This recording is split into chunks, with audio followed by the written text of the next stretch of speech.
राधे राधे कृष्ण कन्हैया, गोपाल प्यारो मुरली बजैया। जय श्री राधे। जय श्री राधे।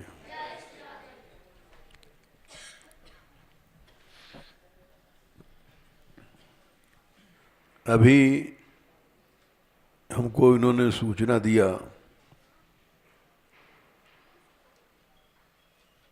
कि भारतवर्ष से सबसे ज़्यादा गोमांस विश्व को दिया जा रहा है।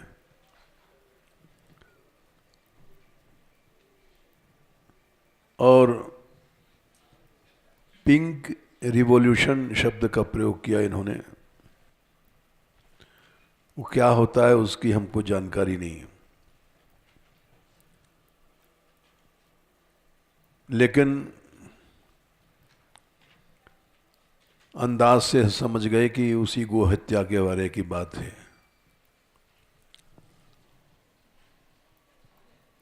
जो देश,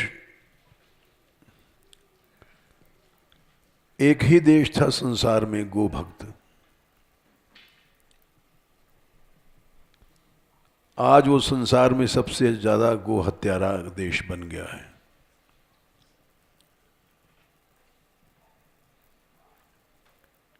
हमारी संस्कृति में ये कहा गया है कि 7 चीजें हैं जिनसे पृथ्वी रुकी हुई है। गोभिर वेदैश्य विप्रैश्य सतीभि सत्यवादिभि अलुब्धैर दानशीलैश्य सप्तभिर्धार्यते मही। पहली चीज है गाय।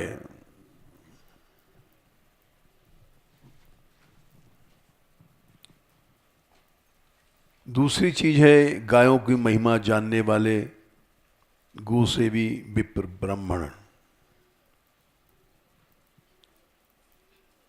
तीसरी चीज है वेद,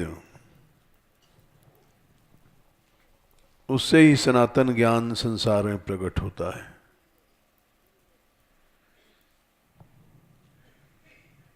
चौथी चीज है सती स्त्रियां।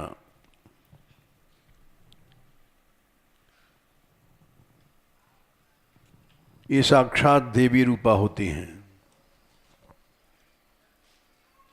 प्रकृति को धारण करने की शक्ति इन सतियों में होती है। यद्यपि हाड़ मांस की पुतली हैं,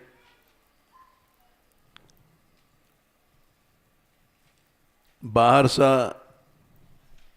से इनका रूप वैसे ही होता है। आ गया जब बैठे हमारे सामने,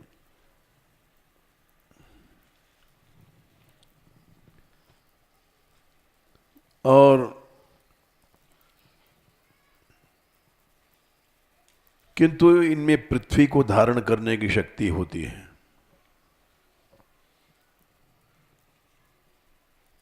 सती स्त्री अगर गृहस्थ में भी पड़ जाती है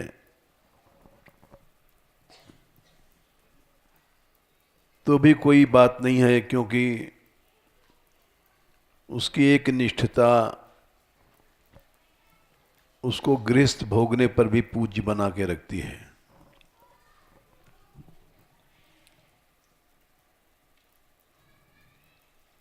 यद्यपि वो संतान पैदा करती ही भोग भोगती है,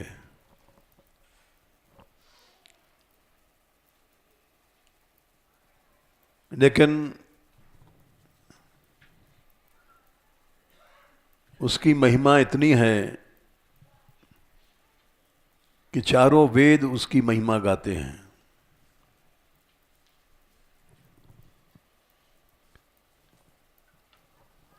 ये बात अरण्य कांड के प्रारंभ में कही गई है कि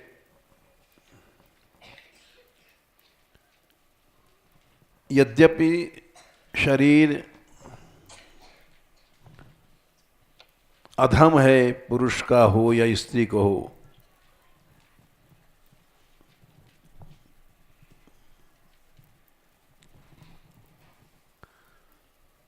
लेकिन फिर भी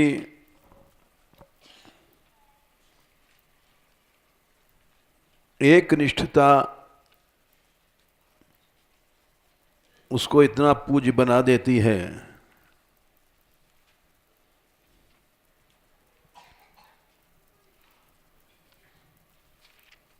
जब वो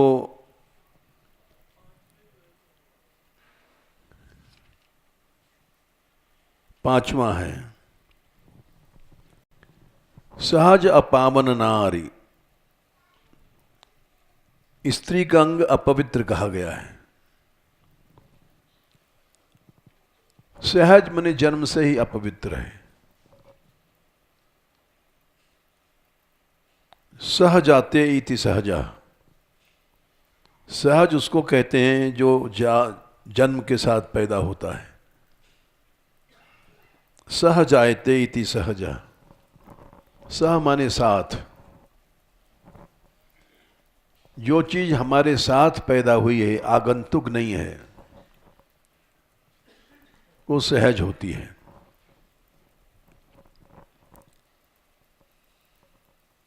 जैसे मैल क्या है? आगंतुक दोष। पीछे से आ गया है, पहले नहीं था। तो वैसे ही जो जन्म से पैदा होती है उसको सहज कहते हैं। स्त्री शरीर सहज में अपवित्र है।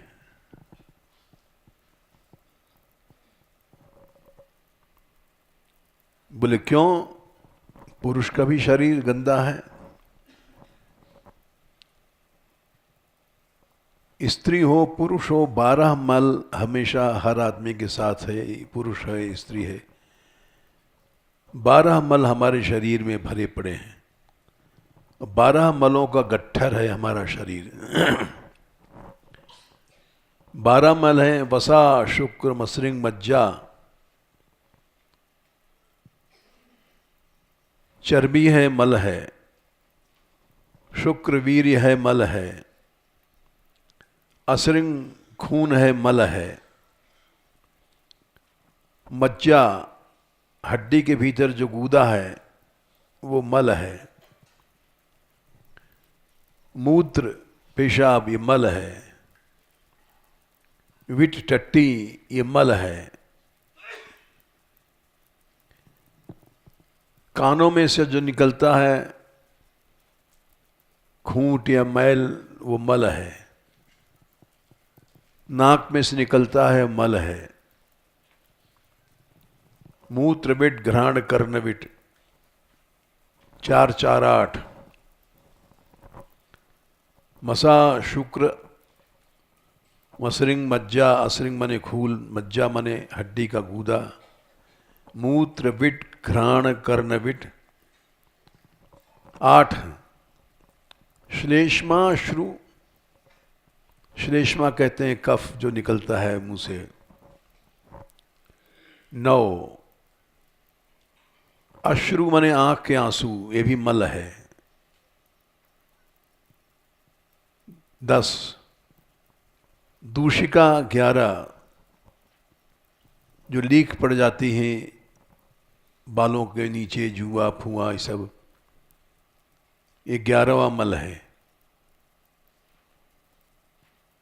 स्वेद पसीना, ये भी मल है। ये 12 मल मिल करके शरीर बनाते हैं। तो स्त्री का शरीर भी विशेष अपावन है, गंदा है, क्योंकि उसकी बनावट ही ऐसी है। मनुष्य पेशाब करता है और उसकी धार दूर जाके गिरती है। ऐसी बनावट है मनुष्य की। जैसे नल में से, टोटी में से पानी गिरता है, दूर गिरता है। स्त्री करती है लघुशंका, वैसी बनावट है, दूर नहीं जाता पानी, वहीं रह जाता है। इसके अलावा शाफ है 3 दिन का मासिक धर्म का। उन 3 दिनों में वो चांडाली बन जाती है। उसके हाथ का भोजन उजान कुछ नहीं करते लोग।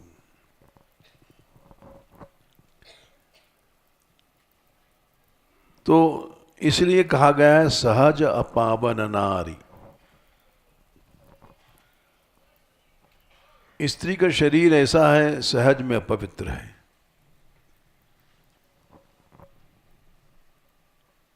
पुरुष हो या स्त्री हो, दोनों मैथुन करते हैं,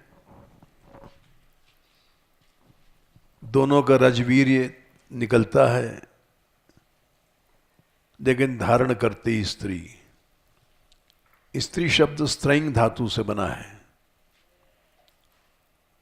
स्त्रैंग धातु से बनने से स्त्रैंग धातु मेलने, यानी स्त्री शरीर एक ऐसा पात्र है जिसमें पुरुष का अंश और स्त्री का अंश मिलता है। तो वो वीर्य ये भी एक मल था, रज ये भी एक मल है। दोनों शरीरों के मल को धारण करने का पात्र है स्त्री। गर्भ स्त्री को रहेगा, पुरुष को नहीं। तो इसीलिए उसको एक एक शब्द गोसाई जी का मंत्र है। जो लोग आलोचना करते हैं रामायण की, वे लोग भारतीय संस्कृति को नहीं समझते। सांप्रदायिक बहुत भेद है यहाँ पर। हम जब आए यहाँ पर तो लोगों ने कहा तुम रसिक बनते हो, रस गाते हो, रामायण भी बोलते हो।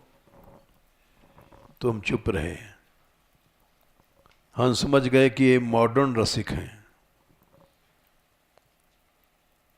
इनकी बुद्धि संकीर्ण हो गई है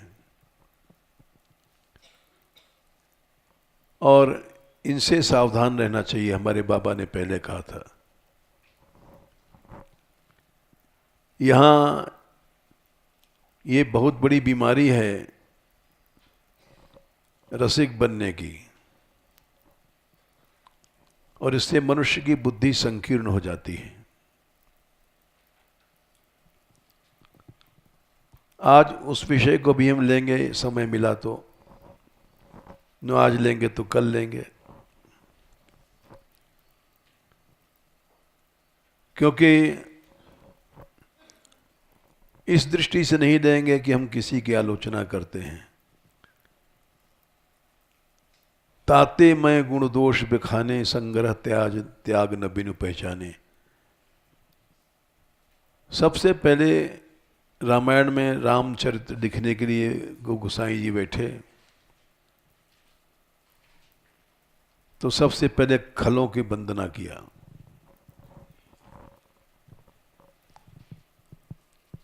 और क्यों किया?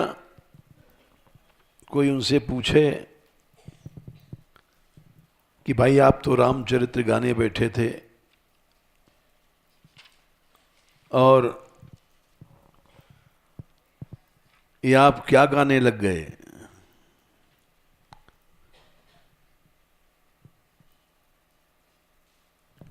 तो उन्होंने कहा कि भाई बहुर बंद खलगन सती भाई, सच्चे भाव से मैं दुष्टों को प्रणाम करता हूं, यानी मेरी घृणा नहीं है किसी से।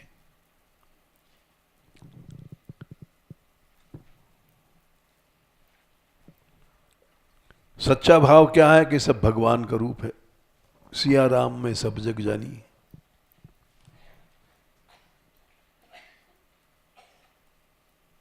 बोले फिर आप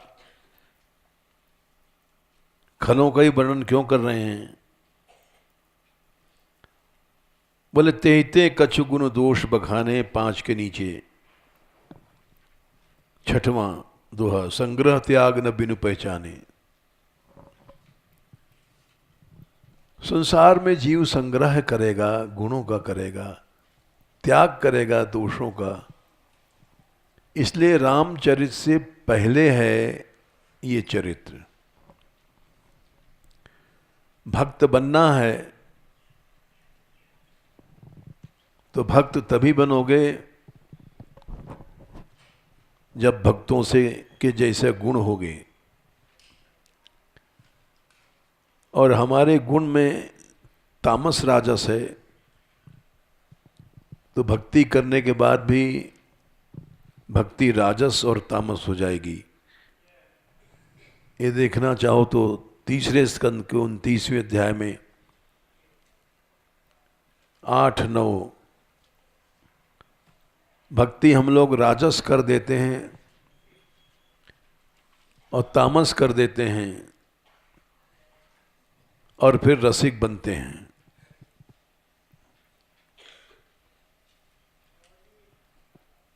हमारे पास आने वाले व्यक्ति भी अगर शुद्ध होंगे तो राजस हो जाएंगे, तामस हो जाएंगे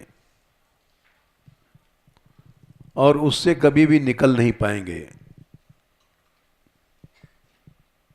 ये बात 8वें स्कंद में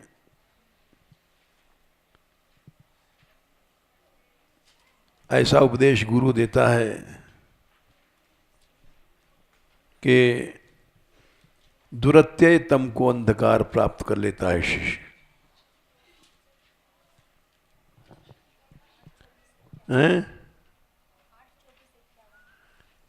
51 क्या श्लोक है? पहला बोलो।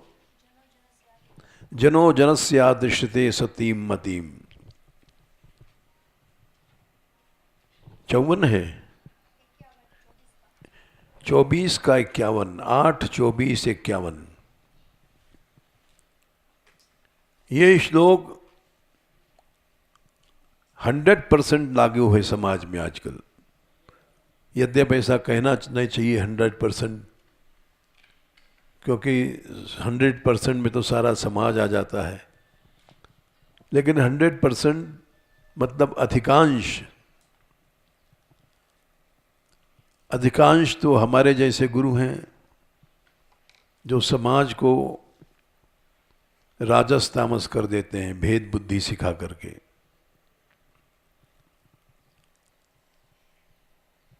इसलिए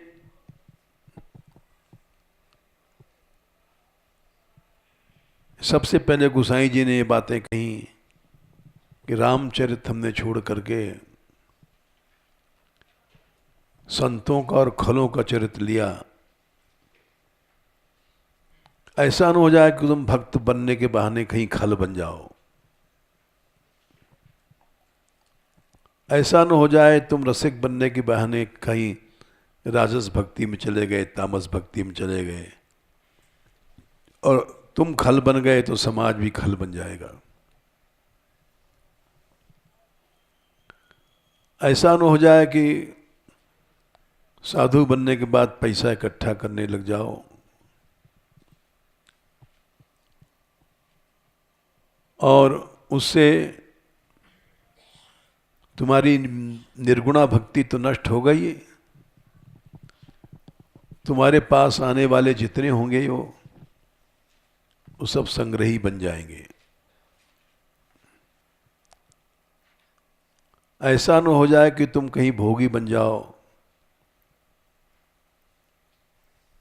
विषयान अभिसंधाय यश ऐश्वर्य मेवा। इस तरह से अर्चना भी करोगे, भक्ति भी करोगे और राजस भक्ति रहेगी। ऐसा न हो जाए कि एक दूसरे की निंदा में फंस जाओ हिंसा करने के लिए, यश नष्ट करने के लिए। अभिसंधायो हिंसाम दंभम मात्सर्यमेव, या दिखावापन करने लग जाओगे, हम बड़े त्यागी हैं, हम बड़े भक्त हैं। ऐसा न हो जाओ एक दूसरे को ईर्ष्या फैला दो। भेद बुद्धि से ईर्ष्या बढ़ती है। एकादश स्कंद में ये बात कहा है भगवान ने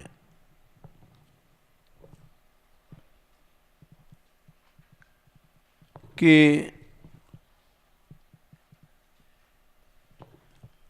ये भेद बुद्धि से ही समाज में ईर्ष्या, फूट, कलह पैदा होता है।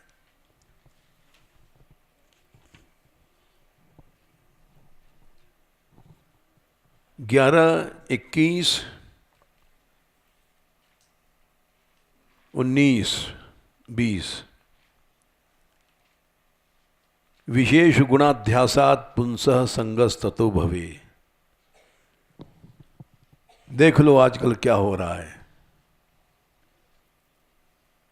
विषयों में गुणाध्यास करते हैं, बिना गुणाध्यास के विषय नहीं होता, भोग नहीं होता। मनुष्य हो या स्त्री हो,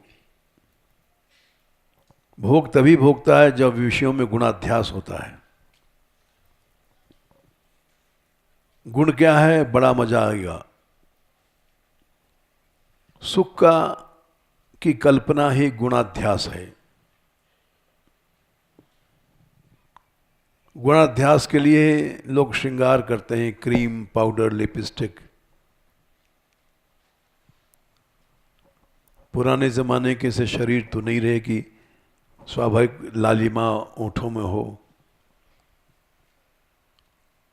अब तो डालडा की संतानें हैं तो होंठ काले हैं, लेकिन उसको लिपस्टिक लगा करके लाल किया जाता है।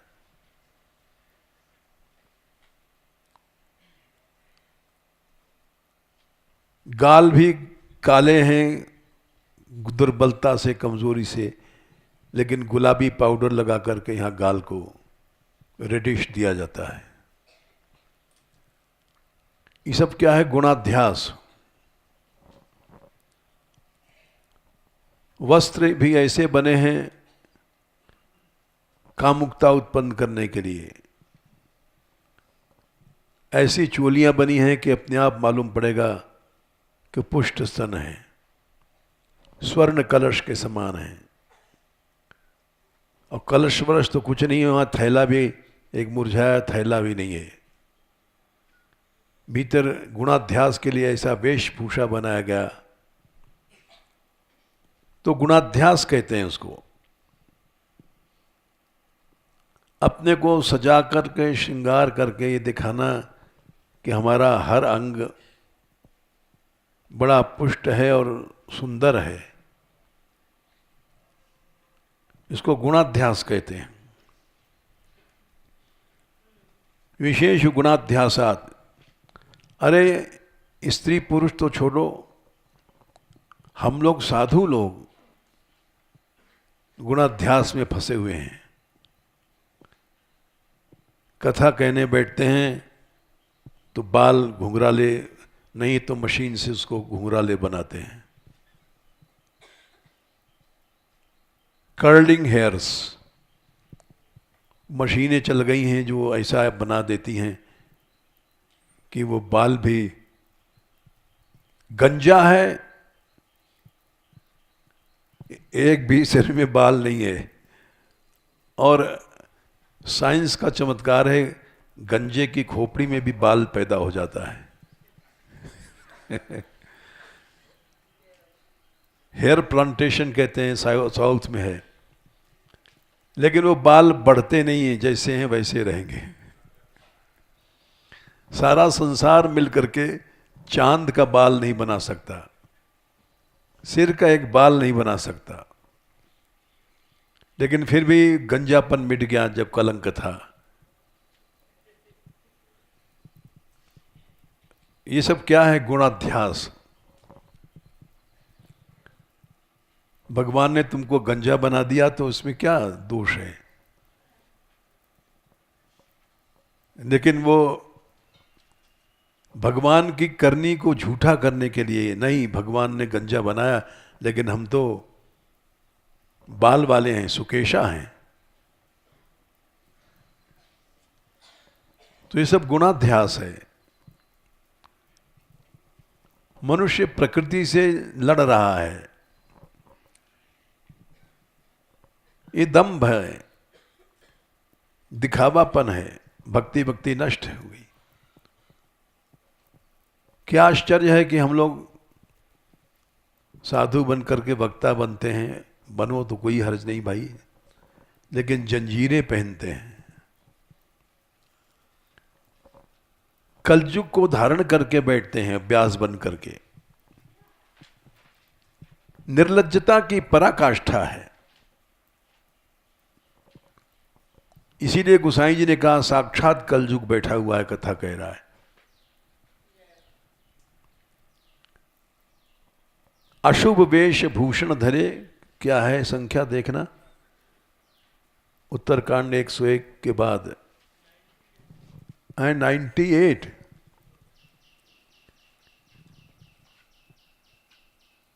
अशुभ वेश धारण करके व्यास बन के बैठा है। इसको गद्दी से निकाल देना चाहिए।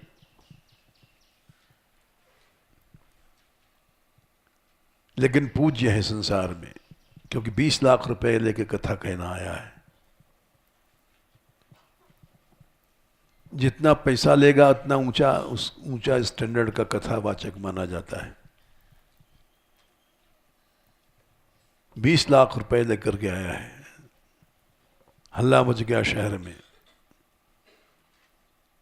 20 लाख का वक्ता आया है। और एक घटना सच्ची है।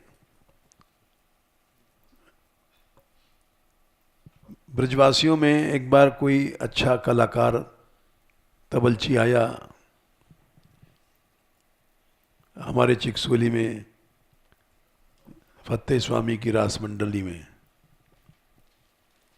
तो एक दिन का वो कई कई हजार ले लेते हैं। तो ब्रजवासी देखने गए, भाई हजारों रुपए एक थोड़ी देर के तबला बजाने का क्या है, देखो चलो कैसे। तो ब्रजवासी गए, वो तबला बेचारे समझ तो सकते नहीं, उंगलियों को देख रहे ऐसे ऐसे कर रहा है, ये कर रहा है, कहीं ऐसा कर रहा है, ऐसा करता है। और घिर घिर का बोल निकलना है तो ऐसे ऐसे हाथ हिलाते हैं। धिट धिट के करते हैं तो ऐसे ऐसे करते हैं।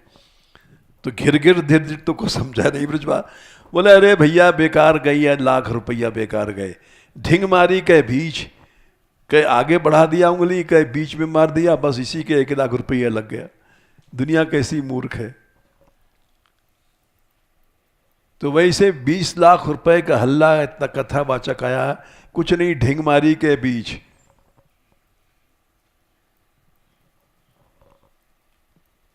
तो इसी तरह से एक यात्रा उठी थी बहुत दिन पहले, करीब 10-15 साल पुरानी बात होगी।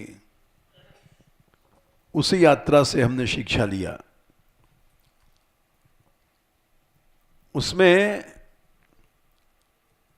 याद तो नहीं हमको कितना, लेकिन 50,000 रुपये पर हेड एक यात्री से लिया गया था।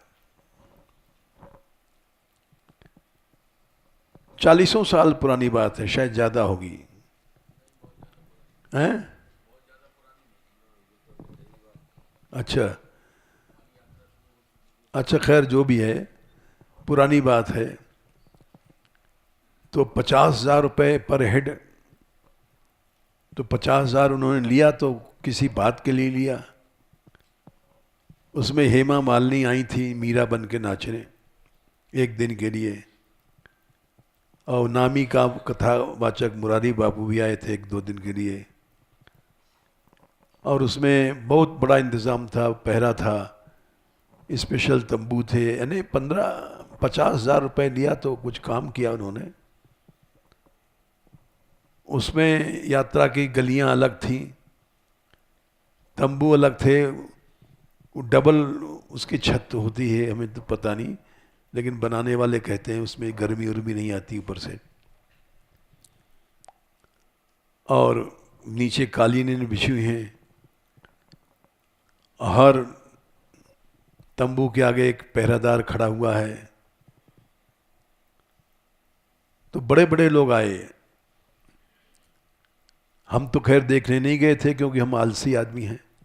सुन लिया कि 50,000 में क्या काम है। लोग भीड़ गई थी, हेमा आ गई देखने, और मीरा बन के नाचेगी। तो 50,000 हजम हो गए। जो 50,000 लिए थे वो अनवर्थ थे। तो उस समय हमको विचार आया था कि भाई हर आदमी कैसे 50,000 देगा बेचारा।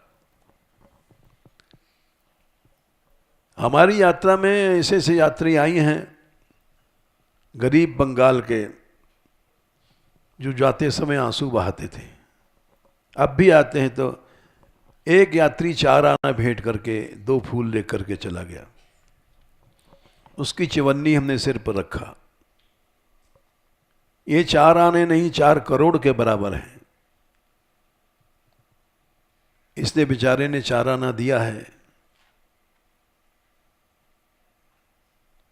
क्यों 30 दिन या 40 दिन रहा, भोजन किया है, सामर्थ्य नहीं है, बेचारे ने 4 आना दे दिया, बहुत है। और आंसू बहा रहा है। वो 4 आने की भेंट किसी के 4 लाख या 40 लाख से कम नहीं है।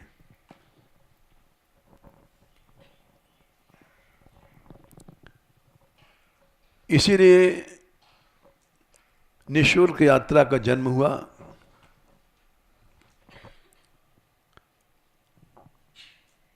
बाधाएं बहुत आएंगी, लेकिन चल रही है। यहां तक कि पिछले साल तो ऐसा लोगों ने कहा था कि अब यात्रा इस साल नहीं चलेगी। हमने कहा चलेगी भाई, एक सिंगल पाई भी नहीं होगी तभी चलेगी। हमें अपने यहाँ के साधुओं पर कुछ न कुछ विश्वास तो है ही है। जब ये लोग यहाँ रह रहे हैं और इनको कुछ यहाँ भोजन नहीं मिलता, सुविधा नहीं मिलती है, फिर भी ये बेचारे सब काम करते हैं। तिरपाल उठाते हैं, तंबू उठाते हैं। किसी आश्रम में साधु लोग ऐसा काम नहीं करते। तुमने एक मीटिंग बनाई। हमने कहा भाई देखो, इस साल गुंजाइश तो नहीं है कि हम रसोइयां रखें और सबको निःशुल्क भोजन दें। यात्रा शायद बंद हो जाएगी इस साल, लेकिन बंद नहीं होनी चाहिए।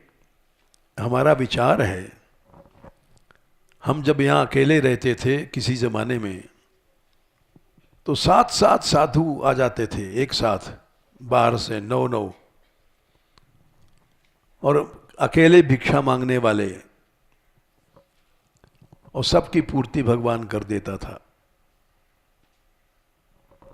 इसी तरह से हमारे पास सखी शरण आए, जिनका शरीर अभी पूरा हुआ है 1-1.5 महीने 2 महीने पहले। 40-40 लड़के यहाँ रहते थे, उसी जमाने के लोग हैं, राधाकांत वगैरह। घर वालों ने रोटी देना बंद कर दिया बच्चों को कि बच्चे बिगड़ गए, दिन रात बाबा जी में घुसे रहते हैं। सारी रात यहाँ कीर्तन होता था और सखीशन अकेले झोली मांग करके चिकसोली, मानपुर, बरसाना 20 लड़कों को रोटी खिलाते थे। ऐसा साधु आज तक ना आया और न शायद आएगा। यद्यप ऐसा कहना नहीं चाहिए, भगवान की सृष्टि में सब कुछ संभव है, लेकिन कुछ लोग आए थे सखीशन के बाद भी। मानगढ़ में कोई भी आ जाए तो उसको रोटी खिलाते थे, कोई भी दर्शनार्थी आ जाए। कुछ दिन तक रहे। कृष्णानंद जी थे, वो दिन में 3-3 बार भिक्षा मांगने चले जाते थे, एक ही गांव में, एक ही घर में। और तारीफ करनी पड़ती क्योंकि सच्ची बात है। गोपियां कहती थी, बाबा भाई तू रोटी ले गयो है? हाँ ले गयो मैया, क्या करें लोग आ गए। तो 3-3 बार एक एक घर में भिक्षा मांगते थे। लेकिन आज वो बड़े आदमी बन गए हैं। सुना है उनके लिए स्पेशल कार आ रही है, पुरानी कार हटाई जा रही है।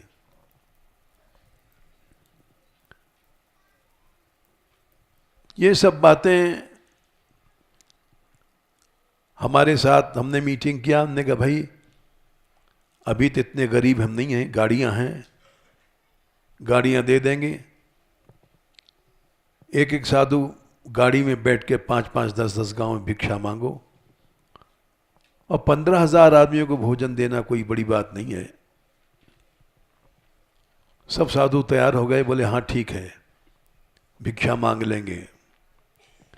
हमने कहा ठीक है, यात्रा तो चलेगी भाई, कोई पैसा दे चाहे न दे। विरोधी लोगों ने प्रचार किया था कि मानगढ़ में पैसा मत देना, और उसका असर पड़ा भी। लेकिन यात्रा तो चलेगी, हमने कहा भिक्षा मांग के चलाएंगे, यात्रा बंद नहीं होगी। तो इसलिए मनुष्य के अंदर भावना चाहिए। वही मान मंदिर है, यहां झगड़ा होता था कोठरियों के लिए, ये मेरी कोठरी तेरी कोठरी। अब वही मान मंदिर, झगड़ा नहीं होता है। राधाष्टमी रंगीली पर कितने भी लोग आ जाते हैं और सब प्रभु की कृपा से निभ जाते हैं, क्योंकि उदारता चाहिए हृदय में। और जब उदार नहीं है तो फिर कोई भक्ति सिद्ध नहीं होगी। उदारा सर्वे वैते, गीता में भगवान ने 7वें अध्याय में कहा है, शायद 18वां श्लोक है, किसी प्रकार की भक्ति करते हो तुम, आर्त, जिज्ञासु, अर्थार्थी, ज्ञानी, उदार होना जरूरी है। जो ज्ञानी है वो तो हमारा स्वरूप है, जो उदार है वही सच्चा ज्ञानी है। उदार क्या है? उदार शब्द का अर्थ क्या होता है? रई दाने धातु है देने में, उत आ र मिलकर के बना है उदार। उत माने उत्कृष्ट, अच्छा से अच्छा चीज, आ माने समन्तात चारों ओर से, र माने देने वाला। उत्कृष्टम आसमन्तात राति, सबसे ऊंची चीज जो देता है, दाता है, वो उदार है। जैसे भक्त लोग उदार होते हैं। गोपियों ने कहा भगवान का कथामृत दान करते हैं। गोपी गीत में आता है 9वां श्लोक 10:31-9 तब कथामृतम तप्त जीवनम कविवीरितम कल्मषापहम श्रवण मंगलम श्रीमदाततम भूरि गृणन्ति ये भूरिदा जना। भूरिद कहते हैं जो सबसे बड़ा दाता है। भूरि माने अधिक, अनंत दान करने वाला। हम जैसे लोग कथा कहते हैं, भूरिदपन का डिग्री छोड़ करके लाख रुपया लिया, 2 लाख रुपया और क्या है, करोड़ों रुपए मान लो इकट्ठा कर लिया हमने, तो भी विनाशी चीज है। भक्त नहीं बन सकते। भक्त तो कथा कीर्तन को बेचता नहीं है। प्राय जितने लोग नए नए आते हैं कथा सीखते हैं, वो इसलिए कि पैसा मिल जाए, गाड़ी मिल जाए, वैभव हो जाए, चेला चेटी हो जाए, इसलिए कथा का बिजनेस बढ़िया है। इसमें इनकम टैक्स नहीं है, कोई कितनी आमदनी है इसका लेखा दो, कहाँ से आया, बड़े झगड़े हैं इनकम टैक्स के। ये व्यापारी लोग जानते हैं। हमारे यहाँ भी एक एक चीज का वो क्या कहते हैं रसीद रखते हैं लोग गौशाला में, कि गवर्नमेंट 2-3 बार केस लगा दिया, यहाँ पैसा कहाँ से आया, क्यों आया, कैसे आया, कितना आया, कहाँ खर्च हुआ, सब लेखा जोखा दो। 2 बार केस लग चुका है, एक बार आगरा, एक बार कानपुर। तो गौशाला चलाना भी एक तरह के इस दृष्टि से बड़ा झगड़ा है। भूसा आया तो कहाँ से आया, कितना आया, कहाँ से ये बना है कोठरा, पैसा कहाँ से आया, हर चीज़ दिखाना पड़ता है। इस युग में गौशाला चलाना भी एक बहुत बड़ी बेईमानी चाहिए, क्योंकि हमको एक लड़ामनी बनाना है। लड़ामनी कहते हैं जहाँ न्यार खाते हैं पशु, तो उसका हिसाब दिखाना पड़ेगा गवर्नमेंट को कि 500 रुपये कहाँ से आए हैं। फिर भी यात्रा चल रही है इस जमाने में भी, और निःशुल्क चल रही है, और कोई हमें इनकम टैक्स वालों की मुकदमे की वो नहीं है, भय नहीं है। क्योंकि अगर पूछते भी हैं तुम भिक्षा मांगते हैं, 20 साधु भिक्षा मांग रहे हैं, जाओ तुम स्वयं पता लगा लो कितनी रोटियां मिली, एक एक रोटी का कितना पैसा है, कितना कीमत है, ये हम नहीं लगा सकते। न हम रोटियां गिनते हैं, न देने वाले गिनते हैं। ये भारतवर्ष की पद्धति है, इसको तुम मिटा नहीं सकते हो। तो भाव यह है कि पैसा एक भी नहीं है, और विश्व की सबसे बड़ी निःशुल्क यात्रा चल रही है। क्यों चल रही है? कि लक्ष्य अपना यही है कि प्रभु की भक्ति को राजस नहीं बनाएंगे। ये श्री जी कृपा है, नहीं तो पैसे की तृष्णा तो बहुत है, हमारे में भी, सब में है। अभी हमारे सामने 500 को नोट रख दो तो हम फौरन कह देंगे हाँ पैसा 500 का है। लाल नोट आ गया है, 1000 नोट है, फर्क है हमारे दृष्टि में। ये 10 का है, ये 1000 का है, ये दृष्टि में हमारे फर्क है। ऐसा नहीं कि हम तृष्णा रहित हो गए हैं, लेकिन फिर भी श्री जी की कृपा है, इतने निकृष्ट नहीं है कि लाल नोट को ज़्यादा महत्व दें और जो लाल नहीं है 10 का नोट है उसका महत्व कम करें। ये श्री जी कृपा है कि 4 आना भी अगर कोई यात्री चढ़ाता है तो उसको सिर में रख लेते हैं। लक्ष्य अच्छा होना चाहिए। आश्रम कैसे चलेगा? बड़ी बड़ी परिस्थितियां आई, मानगढ़ में कम खर्च नहीं है। देखो लगभग 100 के आसपास आते जाते लोग रह रहे हैं, संत हैं।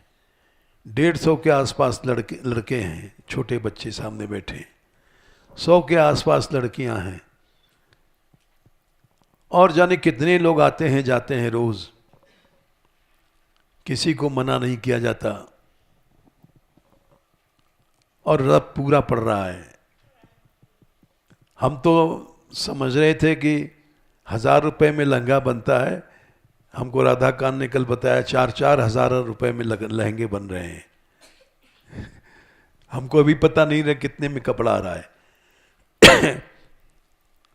और तमाम सुंदर से सुंदर वस्त्र पहन रही हैं लड़कियां, लेकिन शौक के लिए नहीं, फैशन के लिए नहीं।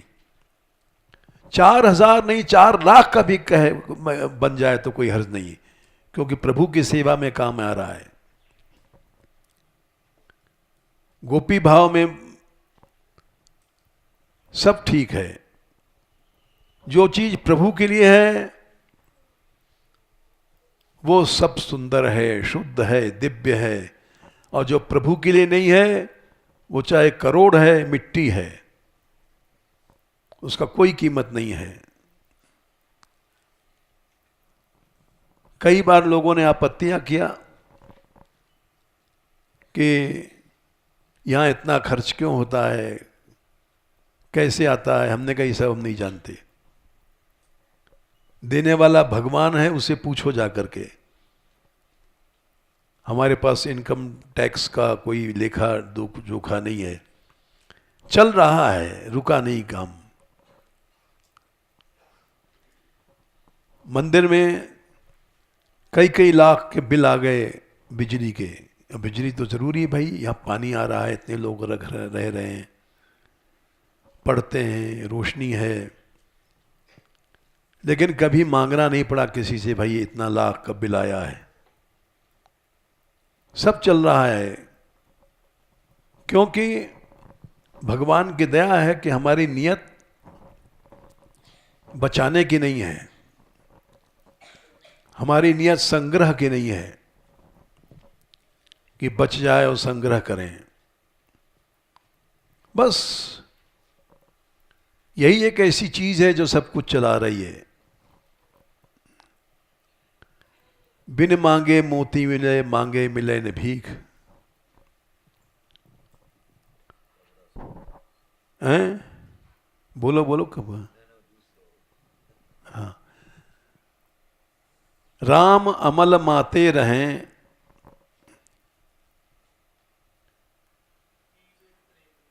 पीवम पीवे प्रेम निशंक। और क्या है? 8 गांठ कोपिन में कहें इंद्र को रंग। कोपिन कहते हैं लंगोटी, वो भी फटी हुई है, 8 गांठ हैं। और 8 गांठ कोपिन में और भाजी बिन लौन।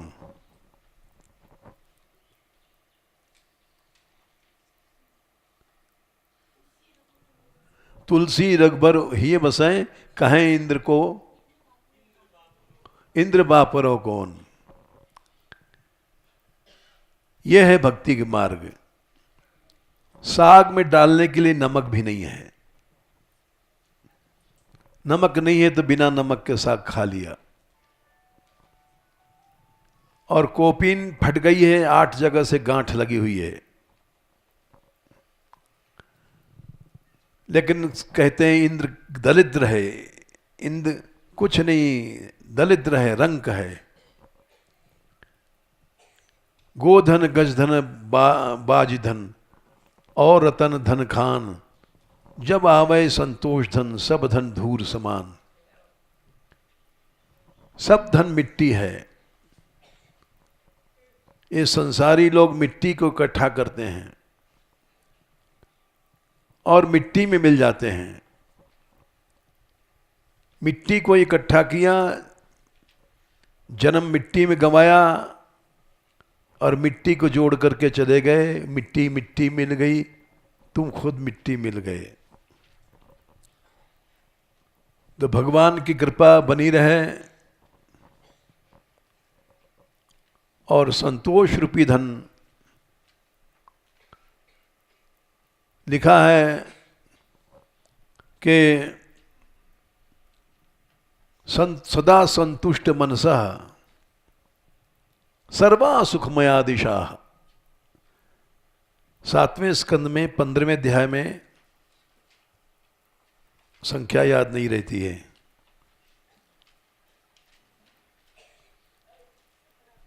17।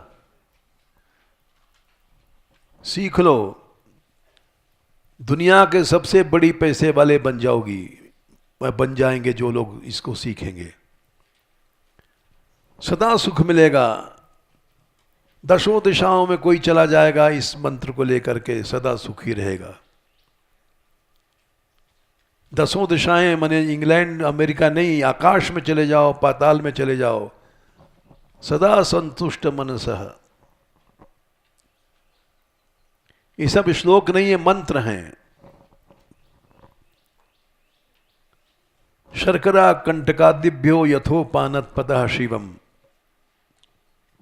जैसे किसी आदमी को जंगल में डाल दिया गया, वो जंगल था कांटों का,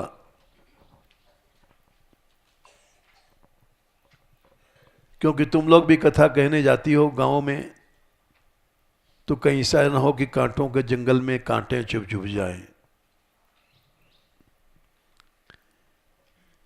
तो किसी ने कहा कि चलो भाई उस जंगल में चलेंगे। बोले भाई चलेंगे कैसे, वहां तो कांटे कांटे हैं।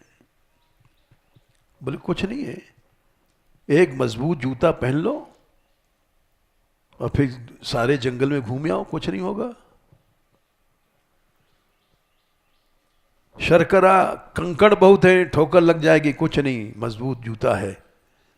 ऐसे ऐसे जूते हैं कि घुटने तक उनकी वो होती है रक्षा।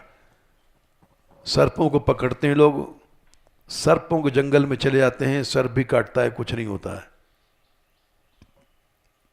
शर्करा कंटकादिभ्यो यथोपानत पतः शिवम। जिसके हृदय में संतोष है, उसको करोड़ों नहीं अरबों रुपए रख दो, कुछ नहीं होगा उसका। संतोष का कवच पहन रखा है उसने।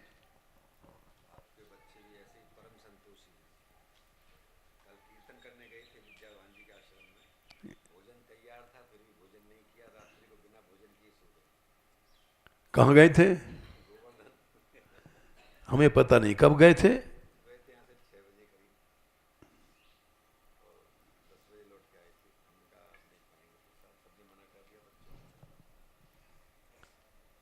कौन कौन गई थी?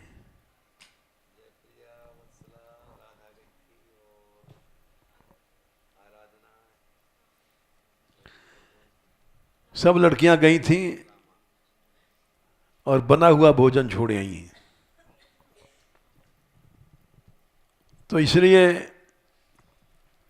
यही आदर्श चाहिए,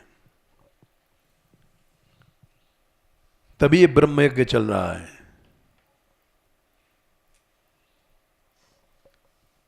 और इसीलिए रस है यहां। यदि और स्थानों की तरह ऐसे हो जाए गड़बड़ सड़बड़, उत्सव को जो नाम सुने तो तू बाले के धामे, राग नहीं रंग नहीं ऊंचे सुरगा में, बैयर नहीं बच्चा नहीं बाबा कहला मैं, जमीन नहीं जायदाद नहीं महाराजा कहला मैं, लेकिन उत्सव को जो नाम सुने तो तू बाले के धामे। मनुष्य संतोष जब छोड़ देता है, इसी के नीचे श्लोक है, संतुष्ट केन वा राजन, क्या संख्या है, 18, न वर्ते तापि पारिणम, पानी पी के रह लो, वारी कहते हैं पानी को, लेकिन संतोष धन नहीं छोड़ो।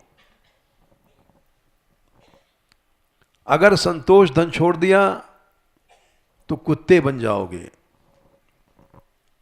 औपस्थ जैव कार्पण्याद गृह पालाय तेजना, उपस्थ कहते हैं नीचे की इंद्री,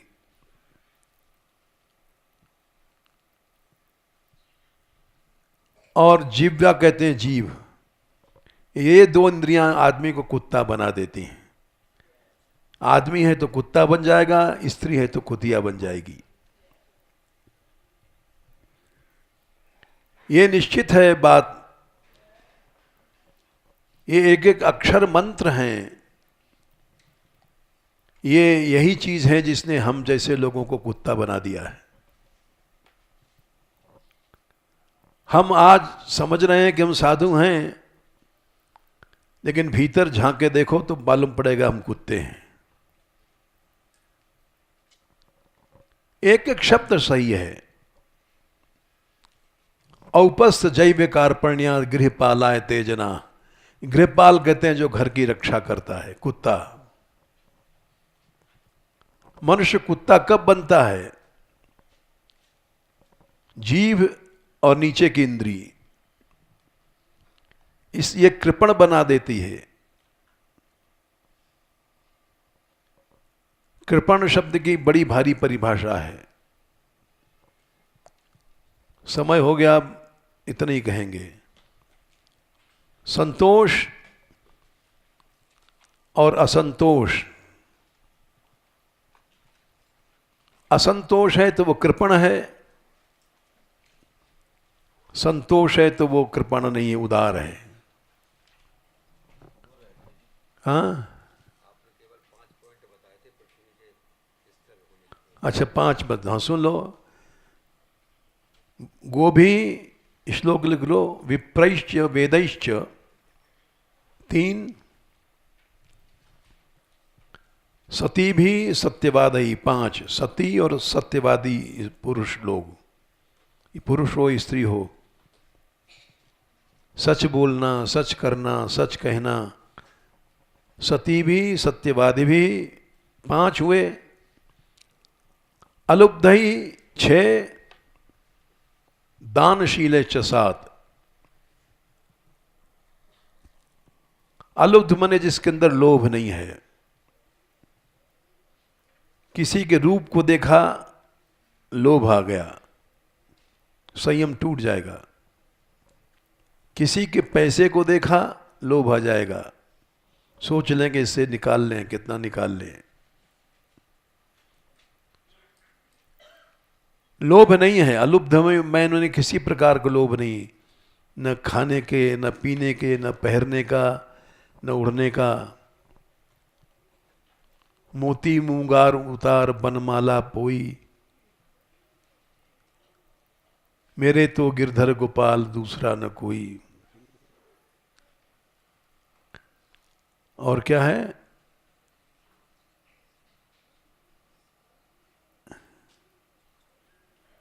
भूल जाते हैं। चुंदरी के किए टूक, हाँ वाह अच्छी लड़की है, ये हमारी गुरु बन गई। देखो, हमारी पढ़ाई भाई और हमारी गुरु बन गई। चुंदरी को फाड़ दिया।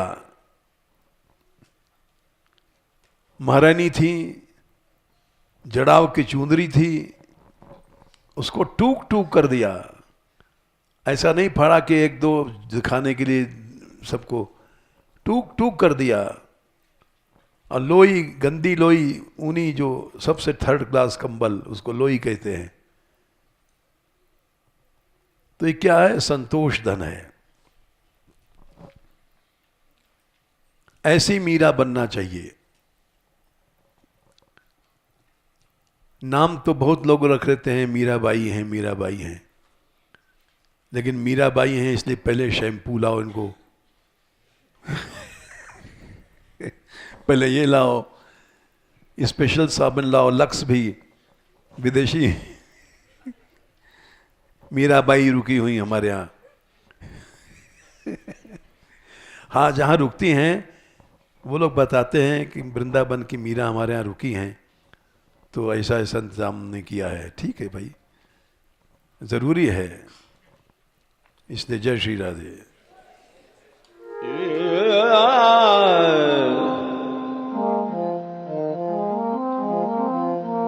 Yeah.